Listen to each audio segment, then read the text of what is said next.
Hello students. आज की class में हम लोग कम्युनिकेशन के हिंड्रेंस या बैरियर्स को डिस्कस करने वाले हैं। आज हम लोग देखेंगे कि इफेक्टिव कम्युनिकेशन के बैरियर्स क्या क्या होते हैं, इसकी रुकावटें या बाधा, या एक अच्छे संप्रेषण में कौन कौन सी बाधा होती है। और एक टीचर के लिए ये बहुत ही जरूरी है कि वो ये उसे पता होना चाहिए कि जब हम लेक्चर देते हैं या जब हम बच्चों से कम्युनिकेट करते हैं या हम बच्चों को जब नॉलेज हम सेंड करते हैं, तो उस समय कौन कौन से बैरियर्स आते हैं और इन बैरियर्स को दूर करना आपको आना चाहिए। ठीक है, इसलिए बहुत ही इंपॉर्टेंट पार्ट है ये। कम्युनिकेशन का थर्ड डे है, तीसरे दिन की कम्युनिकेशन की क्लास आपकी चल रही है। और आज हम लोग ये देखेंगे कि बैरियर कौन कौन से होते हैं इफेक्टिव कम्युनिकेशन। ठीक है, तो बैरियर्स का मतलब क्या, या हिंड्रेंस का मतलब क्या, या बाधा का मतलब क्या है। बाधा का मतलब होता है बेटा कि हमारी वॉइस या हमारा मटेरियल या हमारी बातें या हमारे व्यूज या हमारे concept one in to other इन न जा पाए। ठीक है, तो किन किन कारणों से ये कम्युनिकेशन नहीं हो पाता है,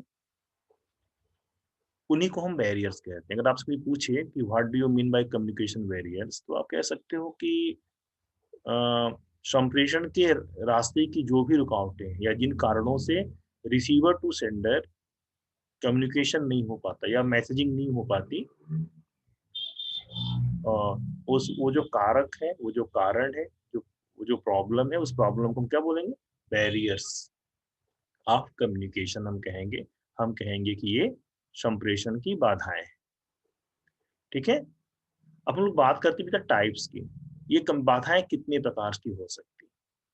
देखो आपकी स्क्रीन पे टोटल 6 टाइप्स फ्लैश हो रहे हैं।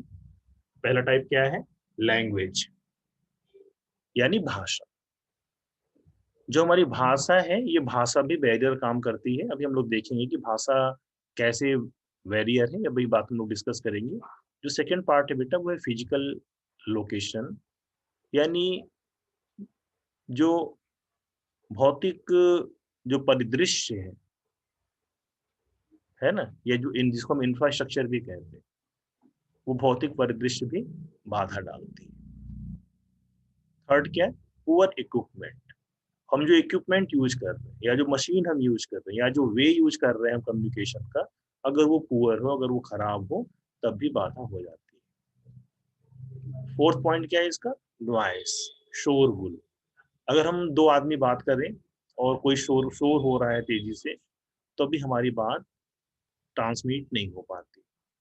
फिफ्थ है कल्चर, हमारी जो संस्कृति है, संस्कृति भी बाधा का काम करती है।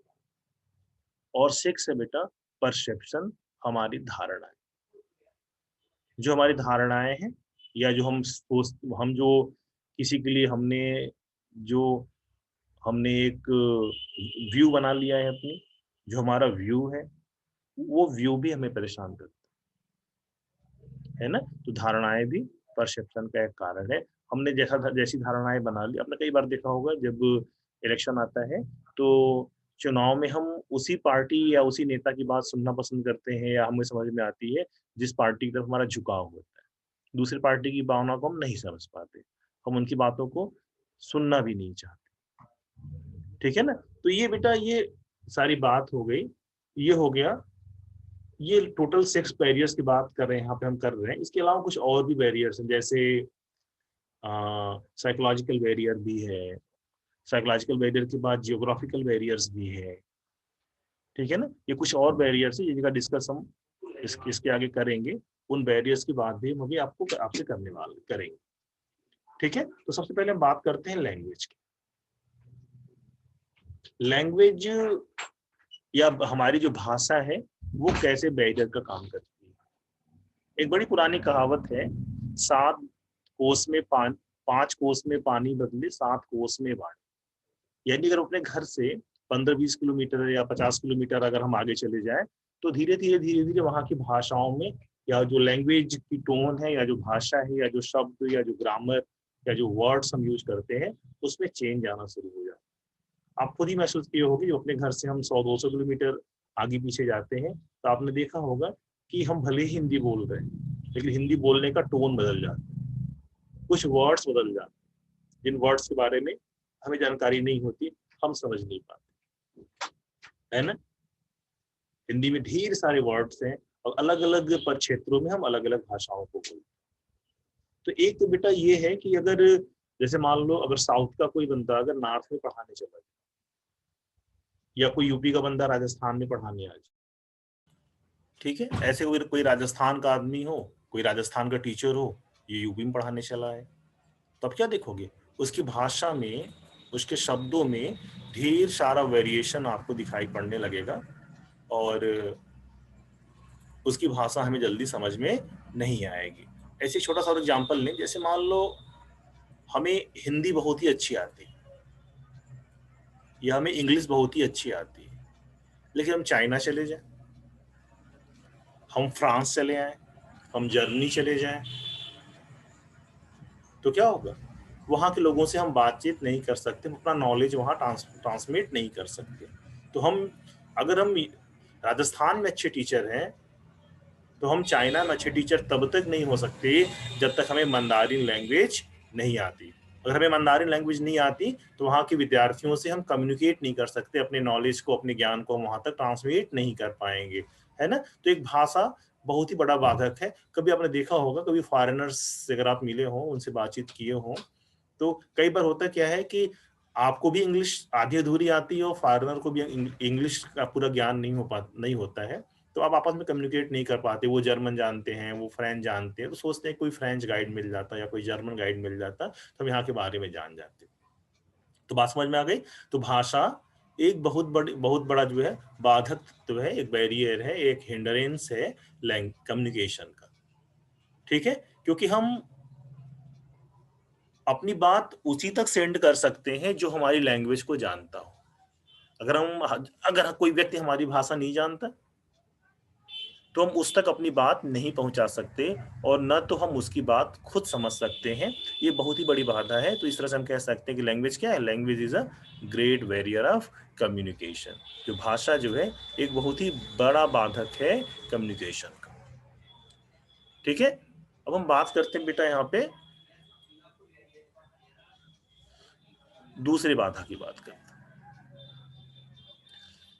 ठीक है।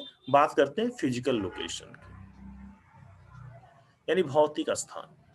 भौतिक स्थान को आप ऐसे समझ सकते हो, जैसे मान लो क्लासरूम है, और क्लासरूम में एक टीचर पढ़ा रहा है और विद्यार्थी पढ़ रहे हैं। अब जैसे मान लो वहाँ पे इंफ्रास्ट्रक्चर या जो वहाँ का जो संसाधन है, अगर वो अच्छा नहीं हो, जैसे जैसे मान लो क्लास में भीड़ बहुत ज्यादा हो, क्लास में गर्मी बहुत ज्यादा हो लेकिन फैन न चल रहा हो, क्लास में लाइटिंग का अरेंजमेंट कम हो, ठीक है, क्लास में ब्लैक बोर्ड अच्छा ना हो या व्हाइट बोर्ड अच्छा ना हो, टीचर कुछ भी लिखे हमें क्लियरली अगर हम सो नहीं, हमको दिख ना पाए, हमारा सीटिंग अरेंजमेंट इस तरह का हो कि टीचर अगर ब्लैक बोर्ड पे कुछ लिख रहा है, तो हम न तो टीचर को अच्छे से देख पा रहे हैं, न तो हम टीचर की बात सुन पा रहे हैं। अगर इस तरह की व्यवस्था है, तो वहां पर भी क्या होता है, वहां पर भी हमारी हमारी जो हमारा संप्रेषण प्रभावित हो जाता है।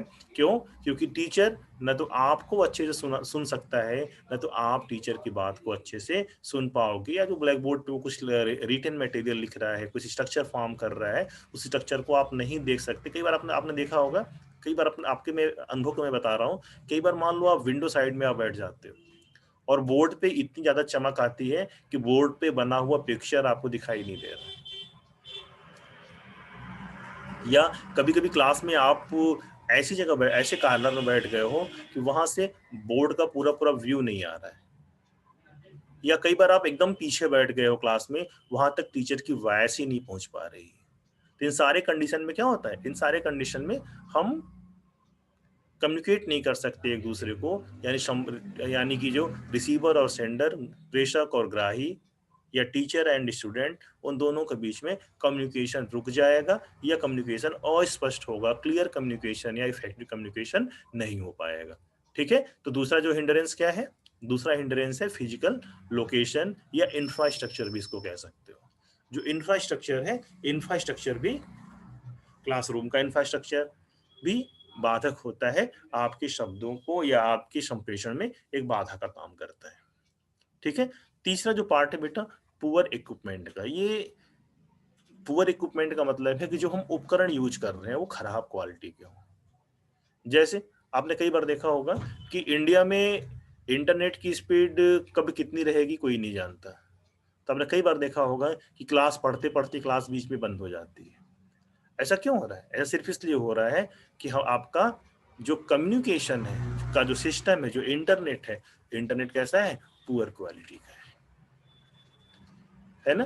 कई बार आपका आपके मोबाइल का या आपके कंप्यूटर का रैम वीक हो या उसका प्रोसेसर वीक हो तो क्या होगा, तब भी कई बार नेटवर्किंग पुअर आ जाती है, हमारी वॉइस, हमारी बातें कई बार नहीं पहुंच पाती। आपने कई बार देखा होगा कि हमारी माइक खराब हो जाती है या हमारा स्पीकर खराब हो जाता है या हमारा ईयरफोन खराब हो जाता है या हमारा सिस्टम हैंग करने लगता है, तो उस कंडीशन में भी हम कम्युनिकेशन नहीं कर पाते हैं। तो बात समझ रहे हैं? तो जो जो थर्ड बैरियर है बेटा वो है पुअर इक्विपमेंट का, यानी खराब उपकरण का।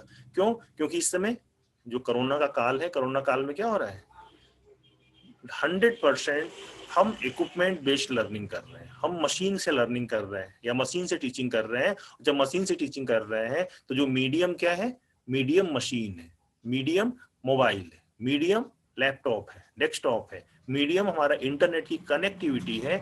अगर इन सब में कोई भी पुअर हो गया, कोई भी खराब हो गया तो क्या होगा, हमारा कम्युनिकेशन ब्रेक हो जाएगा, हम एक दूसरे से अपनी बातें शेयर नहीं कर पाएंगे। ठीक है। तो ये थर्ड बेटा बैरियर है जिसको कहते हैं हम पुअर इक्विपमेंट, या खराब उपकरणों के द्वारा भी हम एक दूसरे से आपस में कम्युनिकेशन नहीं कर सकते। ठीक है। अब जो नेक्स्ट पार्ट आता है वो होती है नॉइज की या शोरगुल की।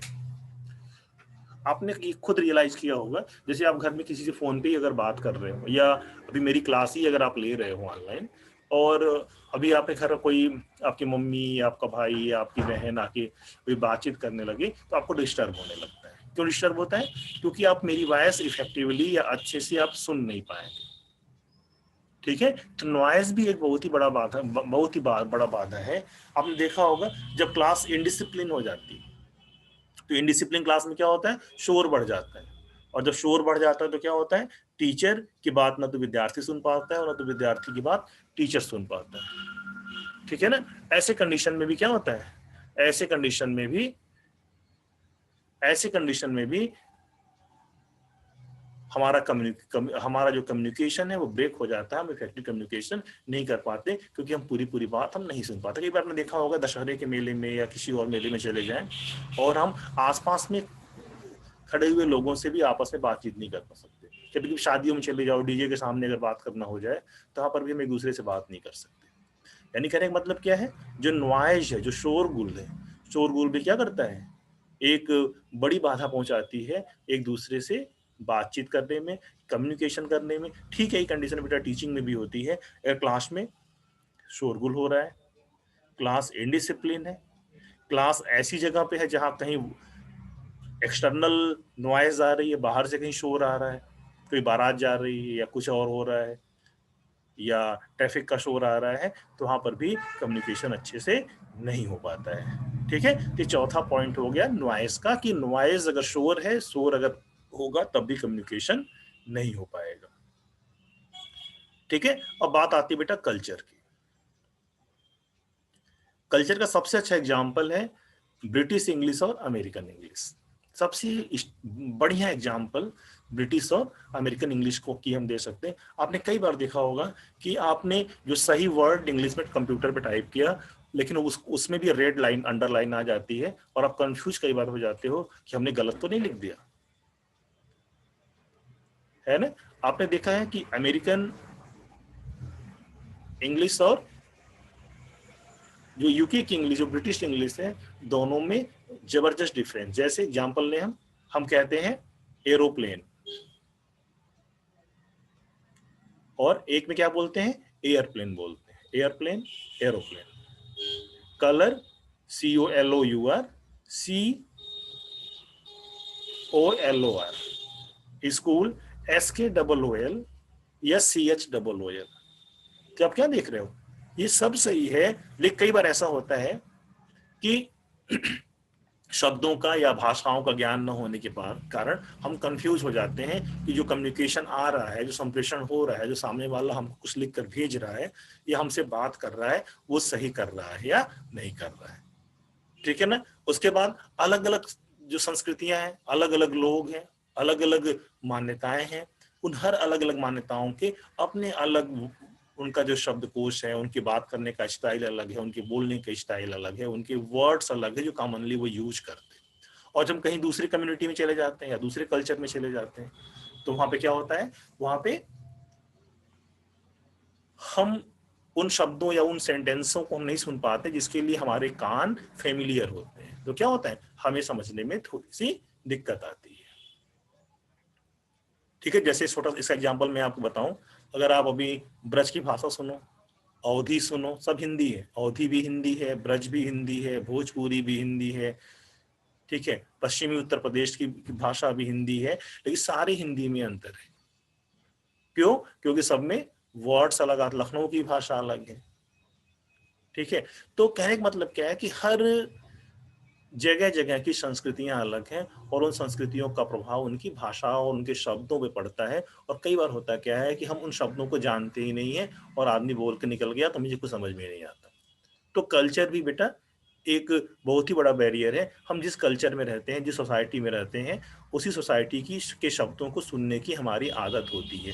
और जब हम दूसरे की सोसाइटी में चले जाएं, कहीं दूसरी जगह हम बोलना शुरू करें, तो क्या होता है, तो उनको हमारी भाषा या हमारे शब्द सुनने की आदत नहीं होती, तो उनको हम इफेक्टिवली हम कम्युनिकेट नहीं कर पाते, उनको समझाने में हमें दिक्कत होती है।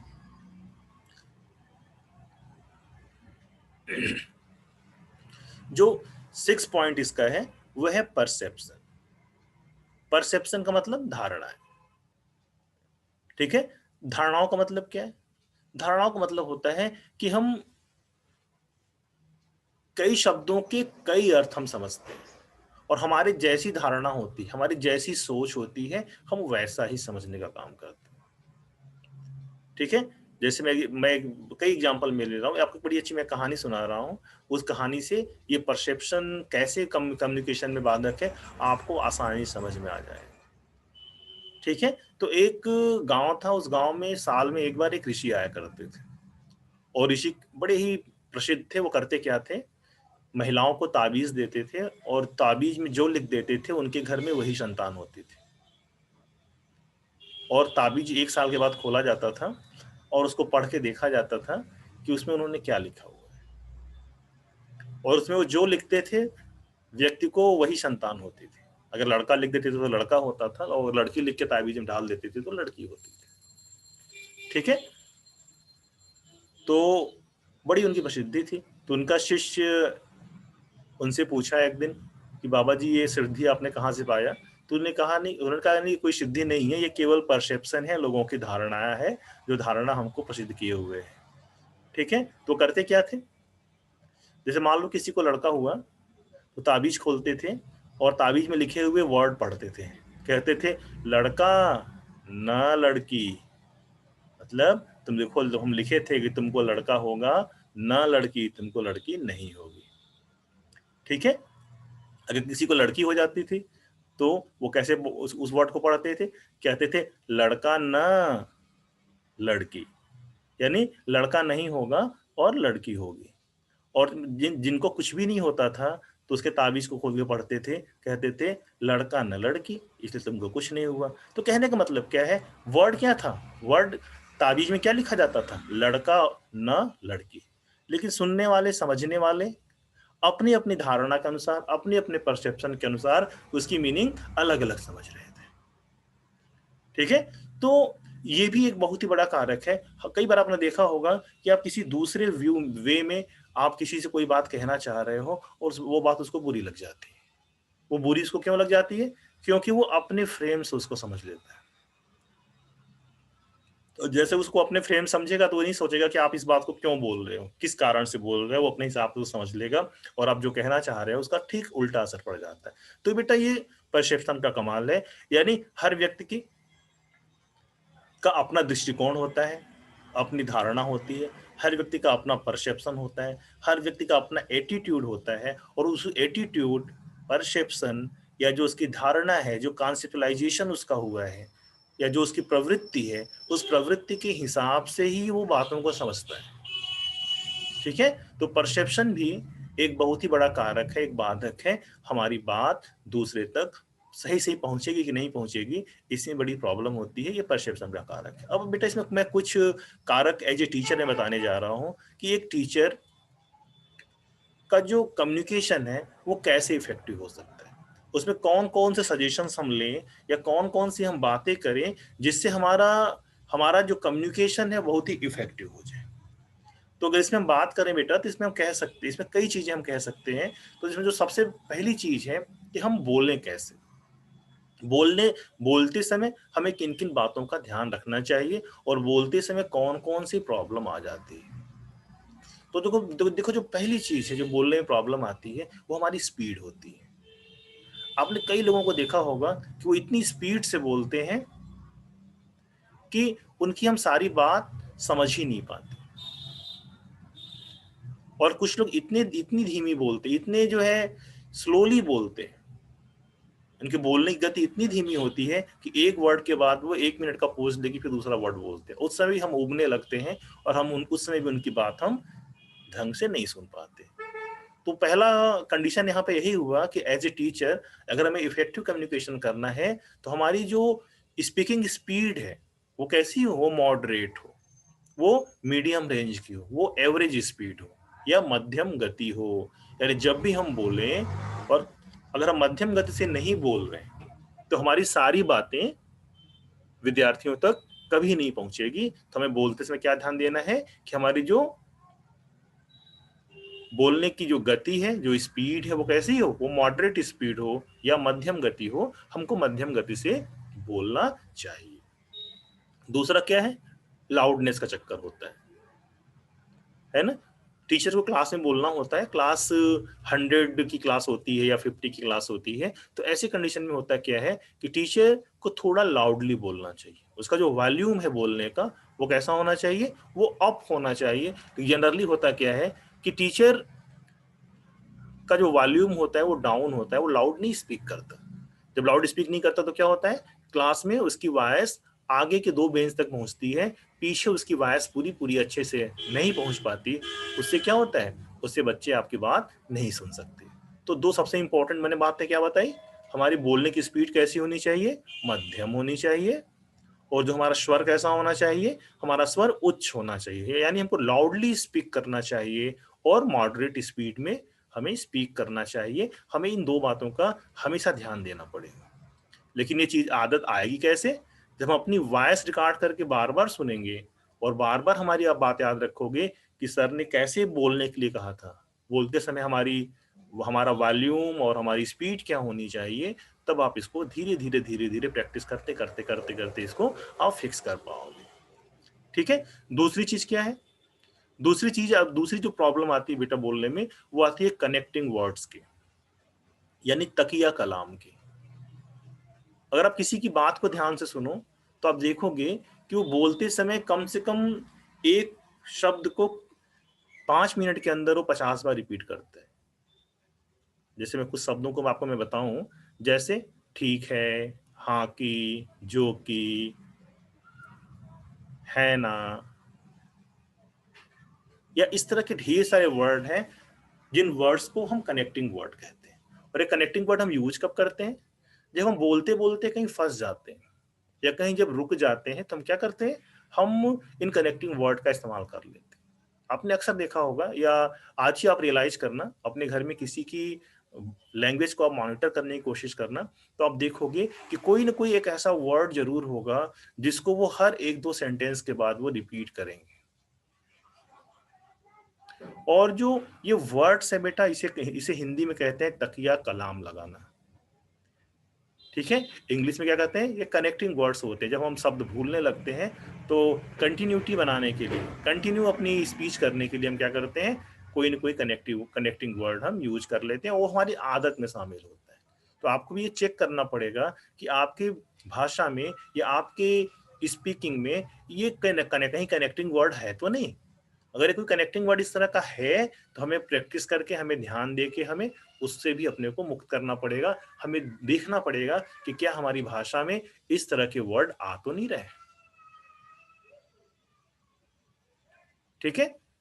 जो तीसरी बात, सबसे बड़ी बाधा है कि हम, कई बार आपने सुना होगा कि टीचर बोलते बोलते शब्दों को चबा जाते हैं, मतलब चीविंग करते हुए वो बोलते हैं, दांत पीस रहे हैं, या तो इससे उससे क्या होता है, इससे बहुत ही इफेक्टिव वॉइस निकल नहीं पाती। कई बार बोलते बोलते आधे वर्ड पेट में चला जाता है, आधा वर्ड मुंह से बाहर आता है।